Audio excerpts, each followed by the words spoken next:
really, really excited about what we're unpacking today. Me too. This one's fascinating. We're diving deep into Chapter 6 of Never Split the Difference. It's called Bend Their Reality. And the author, well, his background is key here. Former FBI lead international kidnapping negotiator. That tells you something. Exactly. So forget your standard negotiation tips. This chapter gets into the really surprising stuff, the principles behind actually shaping how someone else sees the world, sees the situation. It really does. It's about moving beyond just the surface level tactics. Get ready for some insights that honestly might change how you approach your next chat, whether it's big or small. Absolutely. What's so great about this chapter, I think, is how it just pulls back the curtain on those hidden dynamics in negotiation. Yes, you know? really going on. Right. And the author uses his own high-stakes experiences, especially this Haiti kidnapping crisis we'll get into. It's a stark example, but incredibly valuable. A lens, really. Yes, a lens to understand basic human psychology, how it all plays out when we're trying to agree on something. It pushes you to think about what's under the surface, those unstated demands. Okay, let's get right into that Haiti crisis then. It's such a powerful example in the chapter. So, picture this. Port-au-Prince, Haiti. This was right after the 2004 rebellion. A really volatile time. The book calls it the kidnapped capital of the Americas. Get this. 8 to 10 abductions. Every single day. It's just staggering, isn't it? Almost hard to wrap your head around that level of constant fear. Totally. And it immediately shows you the extreme context, the pressure cooker, these principles that were being used in. Right. The sheer number of kidnappings, it tells you this wasn't just random stuff. It was like a system, a grim reality for people there. So the chapter starts with this specific case. The FBI gets a call. The aunt of a big Haitian political figure has been kidnapped. Ransom demand, $150,000. Okay, so first thought, given the politics. Exactly. You'd think, okay, this has got to be political, right? Tied to the instability. That's the logical jump. But the chapter flips that fast. It reveals something crucial. Which is? Despite how brutal things were, these kidnappings were, and I'm quoting here, almost always all business. Wow. Okay, so not political ideology driving it. Nope. Much more transactional. It totally reframes how you see the kidnapper's motives. And this is where it starts to get really interesting because it leads straight to the chapter's core idea. In any big negotiation, any high-stakes situation, there's this whole subterranean world of unspoken needs and thoughts. It's not just the price tag or the demands they state out loud. Exactly. There's this whole other layer. Emotions, fears, hidden agendas, all that stuff is driving behavior. So that $150,000 ransom, just the opening bid, really. Precisely. It's just the start of a much more complicated dance. And realizing those hidden motives exist and actually trying to figure them out, that's basic to negotiating well, according to the book. I mean, you got to shift your focus. Let's stop just reacting to what they say and start digging into that subterranean world. You got it. Exploring that hidden layer. Okay, speaking of shifting focus, the chapter then really takes on something many of us learn is key. Compromise. Ah, yes. The classic win-win. Meet in the middle. Split the difference. We're told it's reasonable, it's fair. But this book really pushes back hard on that. It does. And it uses this, well, it's almost funny, this little story to make the point. The shoes. The shoes. The husband wants brown, the wife wants black. So the compromise is he wears one of each, which is just absurd. Perfectly illustrates it, doesn't it? How splitting the difference can end up with something totally useless that satisfies absolutely no one. That image, one black shoe, one brown. It's so silly it sticks with you. And the takeaway is pretty blunt. No deal is better than a bad deal. Which can be tough, right? Especially when you feel that pressure. Just reach an agreement, any agreement. Yeah, you want to feel like you achieved something. But it challenges that need for just getting it done. It says you need the guts to walk away if the deal doesn't actually work for you. So why do we compromise so much then? The chapter gets into the psychology. Right. It can feel easier, maybe safer, saves face, like you're being reasonable. But often it's really driven by fear, not by what you actually want to achieve. Fear of conflict, maybe. Exactly. Like we checked a box by meeting halfway, even if halfway is nonsense, like those shoes. And this leads to a really direct rule in the chapter. Which is? Never split the difference. Sounds totally wrong, doesn't it? Against everything we're usually taught. It really does. Compromise is often seen as like the gold standard of good negotiation. But the author's point is, if you really dig in, understand the other side's real needs, use that empathy. Tactical empathy, they call it. Right. You can often find solutions that are way better for everyone than just chopping it down the middle. Splitting the difference, often just papers over a lack of understanding, leaves value on the table. Okay, let's switch gears. Another big negotiation element the chapter looks at differently. Deadlines. Deadlines, yeah. We usually think of them as pressure points, right? Right. Something the other side uses against us. That's the standard view. Rigid constraints forcing you to make bad concessions. But the book offers this kind of surprising twist, especially from the author's time in the private sector after the FBI. What does he see?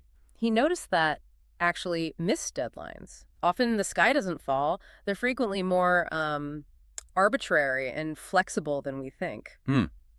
So we build them up in our heads. Exactly. He talks about these self-inflicted bogeymen of negotiation, fears we create around these artificial time limits. And the Haiti kidnappings, again, provide a great example here. They do. The kidnappers, it turned out, had their own deadline, a self-imposed one. Which was? They wanted the ransom money by the weekend. For party money. Seriously. Party money, not some strategic ploy. Nope. Just their own personal, maybe impulsive timing. And knowing that little detail, that changed everything for the FBI team, didn't it? Gave them leverage. Completely shifted the power. They realized, hey, we can stall. We can wait till later in the week. They knew the kidnappers were getting antsy for their weekend. So they could negotiate harder, offer less, knowing the kidnappers were feeling their own internal pressure. Precisely. It shows how uncovering those hidden timelines, those self-imposed constraints, can be incredibly powerful. It wasn't about the victim's deadline, it was about the kidnappers. And this isn't just for, extreme situations like kidnappings. The chapter makes that clear. Right. Think about car dealerships. End of the month, they need to hit quotas. Or salespeople, end of the quarter, same pressure. Absolutely. Recognizing those patterns in regular business, that gives you insight. That pressure creates flexibility, makes people more willing to deal. Okay, but here's another twist. The usual advice is hide your deadline. Don't let them know when you need to walk away. Right, keep your cards close. But the chapter actually argues against that. It does. It brings in research by Don Moore. He found that hiding your deadline, it actually makes an impasse more likely. Well, think about it. If only you know time is running out, you might rush, make concessions you don't need to. Meanwhile, the other side, thinking they have plenty of time, just holds out for more. So you end up negotiating against yourself, which, as the book says, is a negotiation you're guaranteed to lose. Moore's research suggests revealing your deadline can actually speed things up, create a shared urgency, get a deal done quicker, maybe even a better one. Interesting. And the final point on deadlines, they are almost never ironclad. That's key. There's usually more wiggle room than you think. Understanding the process's natural timeline, how long things realistically take, is often better than stressing over some artificial date. Okay, let's move to a word that sounds simple but is loaded in negotiations. Yeah. Fair. Oh, yeah. Fair.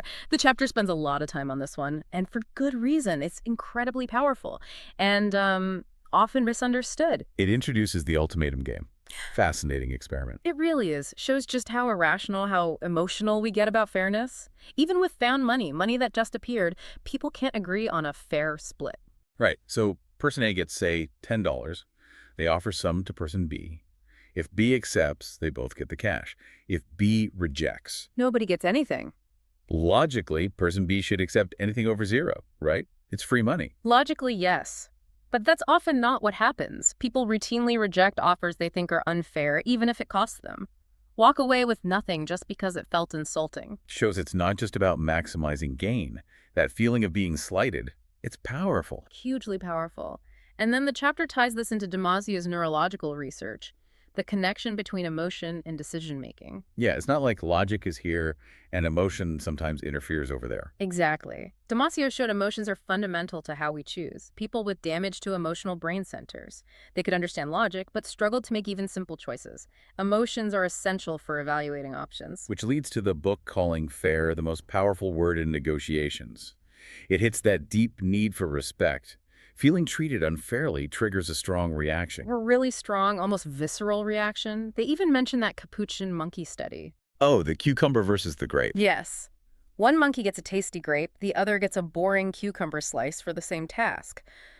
The cucumber monkey completely loses it, throws the cucumber back. It's funny, But it shows how deep this fairness thing runs, even in primates. That sense of injustice. Absolutely. That primal reaction is why fair has so much clout in negotiation. So the chapter calls it the F-bomb, playfully. How is it used? It breaks down 3 main ways. Okay, first, and maybe most common, defensive manipulation. Someone says, look, we just want what's fair Sounds reasonable. on the surface, but it's often used to put you on the back foot, make you doubt yourself, like, am I being unfair? It destabilizes you. It totally works, too. You immediately start questioning yourself. Yeah. So what's the counter? Don't get defensive or concede out of guilt. The book suggests pausing, staying calm, and saying something like, okay, I apologize, let's stop. Tell me where you think I started treating you unfairly, and we'll fix it. Ah, so you diffuse it. Shift it back to specifics, not just this vague feeling. Exactly. Takes the accusation out and focuses on concrete actions. Okay, second use. Mhm. More aggressive, the offensive accusation. We've given you a fair offer. Right. This is often used to shut down negotiation. Pressure you to just accept it. This is fair. Take it or leave it, basically. Like a deflection tactic. Pretty much, the response suggested is mirroring. Just repeat the word back questioningly. Fair. Fair. And then follow up calmly. It seems like you're ready to provide the evidence that supports that claim. Politely asks them to back it up, justify why it's fair. Puts the onus back on them. Nice. And the third way, positive framing. This one I really liked. Yeah, this is about using fair proactively, setting a positive, trusting tone right from the beginning. How does that work? You say something early on like, I want you to feel like you're being treated fairly the whole time we talk. So please stop me anytime if you feel I'm being unfair and we'll address it right away. Ah, so you're signaling you want to be fair. Builds trust, encourages them to speak up. Exactly. Establishes you as someone who values fairness. It's a reputation builder within the negotiation itself. This all ties really nicely into the next big idea. Bending reality, using tactical empathy, and understanding those psychological drivers. Right. It's about getting past the surface demands and figuring out what really motivates the other person, what they truly value. It mentions that book, How to Become a Rainmaker. Yeah, the idea that selling isn't just logic, it's framing your offer so it hits those emotional notes. Like, a babysitter isn't just selling time. They're selling a relaxed evening for the parents. Peace of mind. Or a locksmith isn't just selling a lock. They're selling security, safety. You have to find that deeper need. So identify the unspoken desire, then frame your offer to speak directly to that. Precisely. The chapter uses these great little examples like the coffee mug or the $20 errand to show how perspective just completely changes perceived value. Right. The mug is worth more if you own it versus if you're buying it. And $20 feels different if it's a surprise gift versus payment for a big hassle. The objective value is the same, but our subjective feeling about it, totally different. And this brings us to Kahneman and Tversky's prospect theory. The book says this is crucial for understanding why we make these seemingly irrational choices. Absolutely fundamental. 2 key concepts here. Yep. The certainty effect. We prefer a sure thing, even if a gamble might pay off more on average. Right. And loss aversion. This is huge. The pain of a loss feels way stronger, like twice as strong, as the pleasure of an equal gain. We hate losing more than we like winning. That asymmetry drives so much of our behavior, especially in negotiation. The fear of losing something can be a massive motivator. So if you want leverage, don't just talk about what they gain from the deal. You have to really hammer home what they stand to lose if it falls apart. Exactly. Tap into that loss aversion. That's a powerful way to bend their reality, get them motivated to agree on terms that work for you. Okay, this perfectly sets up the 6 tactics to bend their reality outlined in the chapter. Let's hit those. Number 1, anchor their emotions. Okay, so this is about dealing with their fears before you even make your offer. You acknowledge their potential negative thoughts, maybe even list them out loud. It's called an accusation audit. Like that UAE hostage negotiation example, where the author listed all the bad things his team might be thinking about his lower offer before he gave it. Exactly. The goal is to lower their emotional expectations. Get all the negatives out on the table first. Then, when you make your actual, maybe less than ideal offer, it doesn't feel as bad compared to the worst fears you just acknowledged. It leverages loss aversion emotionally. So you're saying, look, I know this might seem bad. Maybe you're thinking X, Y, and Z. Then you make the offer and it feels like a relief compared to X, Y, and Z. Precisely. Sets a low emotional anchor, making the real offer more palatable. Okay, tactic 2. Let the other guy go first most of the time. Seems a bit opposite to anchoring low. It does, but this focuses more on the actual numbers, the price. The risk of going first, especially if you don't know the market well, is anchoring too low yourself. Like those stories. Billy Wilder hiring Raymond Chandler, or the student Jerry asking for salary. Yeah, they might accidentally offer way less than the other person was actually willing to pay. You leave money on the table, the dreaded winner's curse. Where you win, but immediately think, shoot, I could have gotten more. Right. But there's a caution here, too. Be ready if they go first with a crazy high or low number. That's an extreme anchor designed to mess with your head. The anchor and adjustment effect. Yeah. We tend to adjust based on that first number, even if it's nuts. Exactly. You need to be mentally prepared to disregard an outrageous anchor. Okay, tactic 3. Establish a range. So not a single number, but a range. Yeah, this is useful when you do have to go first with numbers. Instead of saying, I want $100,000, you offer a range like $105,000 to $120,000. But here's the trick. The bottom of your range is your actual target, or close to it. That's the bolstering range. And the idea is they'll often focus on or offer something near the bottom end. Research suggests yes. People offering ranges often get better results, and counterparts tend to gravitate towards that lower end, which is where you wanted to be anyway. Clever. Number 4, pivot to non-monetary terms, thinking beyond cash. Super important. Look for things you value that cost the other side of very little or nothing, like that Memphis Bar Association cover story example. Right. They couldn't pay his full speaking fee, but the magazine cover was huge publicity for him, high value for him, low cost for them. Exactly. Brainstorm those non-monetary gems. Extra vacation, better title, specific projects, training. Stuff like that can make a deal work when the money alone doesn't. Tactic 5. When you do talk numbers, use odd ones. Yeah. Like not $50,000, but maybe $48,750. Exactly. It sounds more specific, more calculated, less like you just pulled a round number out of thin air. Makes it seem like you've put real thought into it based on data or something. Harder to just dismiss or counter easily. That's the idea. It feels less like a placeholder, more like a firm, thought-out figure. And the last tactic, number 6, surprise with a gift. This taps into reciprocity. Yes, that powerful urge to give back when someone gives you something unexpected. Even a small, unexpected concession or gesture can trigger this. Like Sadat visiting the Knesset in Israel. Huge gesture. A massive example. But even small things. In the Haiti negotiation, offering a CD stereo probably didn't mean much financially to the kidnappers, but it was an unexpected concession, a signal of goodwill that helped close the final gap. Okay, so the chapter wraps up by showing how to apply all this to something really practical. Negotiating a better salary. Yeah, it breaks it down nicely into 3 parts. First, be pleasantly persistent on non-salary terms. So don't just focus on the money at first. Ask about other stuff. Right. Things like vacation, training, maybe a specific project. It builds empathy, shows you're thinking broadly. And sometimes, if they can't give you the non-salary stuff, they might bump up the salary instead. Like that French student example who asked for more vacation and got a bigger salary offer. Interesting. Second part. Yeah. Salary terms without success terms is Russian roulette. What does that mean? Means just agreeing on a starting salary isn't enough. You need to define how you'll earn raises. What does success look like in this job? What are the goals, the metrics? Get that agreed upon up front. So you have a clear path for future increases tied to performance.